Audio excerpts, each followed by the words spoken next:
I just basically pulled an all-nighter because it was the last day of college, and then flew to Italy, and I was super sick the whole flight, so I woke up in like a puddle of my own mucus on the tray table. But possibly more appealingly, for this video, I was trying to master my CSS layering things on top of each other skills, because I always struggle to do that, and I thought I just want to get it down. I drew a bunch of gear components in Figma. Then I decided I would layer them all together and just add a simple spin animation and see if I could make something that looked cool. So yeah, I got something looking pretty good pretty quickly, but I started adding other components to it. You can see what it's looking like currently. I want to add more pistons to it and stuff. For anyone wondering, I wrote this all in Svelte, and the reason like the video's titled this is SVGs are just so powerful because they're so like tiny. And if you don't know what an SVG is, it's basically like a mathematically defined image that you can scale to any size without it losing resolution. And the file sizes are like microscopic compared to like a bitmap image, like a PNG. And you can get pretty appealing looking things out of it. The only thing is you can't do like super complicated kind of raster textures of things. Maybe that's really obvious to a lot of people, but I didn't know that before I was 6. So yeah, for anyone wondering how this code actually works, sorry if I'm being incoherent, I'm like barely awake right now. It's like a quadruple nested for loop, and the reason for that is I wanted to be able to control the detail. So you can see if I change this to 2, it'll get like less kind of dense. If I change it to 1, it'll actually become almost cartoonish, but it looks like these wires are not respecting that. It's probably because it's hard coded. So if I change this to detail, yeah, there we go, now it's respecting it. You can see also if I take it up to 4, which is pretty much the max before the CSS starts crashing out, it's looking pretty cool. But yeah, and then I have individual control variables for these. This isn't quite where I want it to be yet. Just as an art piece, kind of. I don't know if this is going anywhere actually relevant project wise. It was just a CSS learning experience. But yeah, it still looks a little bit too like inorganic, which I know is like a ridiculous term because it's literally like a machine.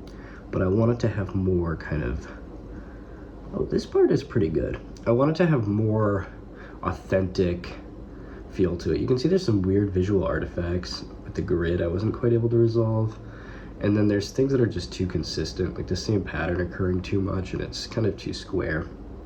One thing that'll fix that, I was trying to draw like a belt loop, and the CSS on this would be a little bit harder, but basically it would connect 2 gears, and I think it would just stay put. It would be kind of hard to rotate. You'd have to come up with a custom like rotation equation for if you wanted like some kind of like little, I don't know, like tread tracks on this, you know what I'm saying?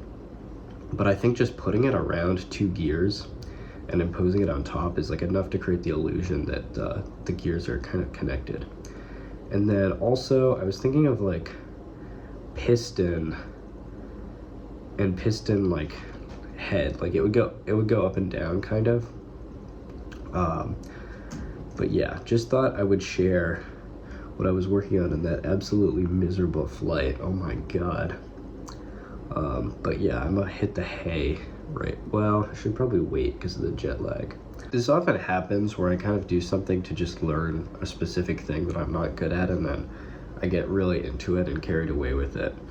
In terms of like what this could actually be, I was thinking like it would be cool if there was like a web library to kind of embed these mechanics like subtly into the background of your websites, because the SVGs like are so light and it's vanilla CSS, so it weighs in at basically nothing, and it looks very cool. I know I'll get like all those accessibility hate comments, but I don't know, just put an ARIA label on it, man. Like what percentage of people are blind?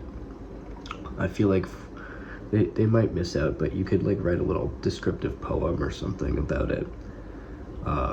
But yeah, I guess another potential is, if anyone's ever heard of the game Limbo, it was like an artistic mobile game set in black and white, where you're like a little kid walking around and there's lots of gears. So I think it could be a very cool kind of setting for a game if you I was able to really dial in on kind of the mechanics of it. I feel like it could look quite cool. Also, I want to thank all the loyal fans who keep commenting and whatnot. You guys rule for staying consistent with it. It's kind of, I'm trying to find like a balance of kind of clickbait that grows my audience, you know, which I hate to do, but also like you gotta grow an audience somehow. And like I want to start doing more based Luke Smith type things. Like I'll use Gentoo Linux eventually, probably.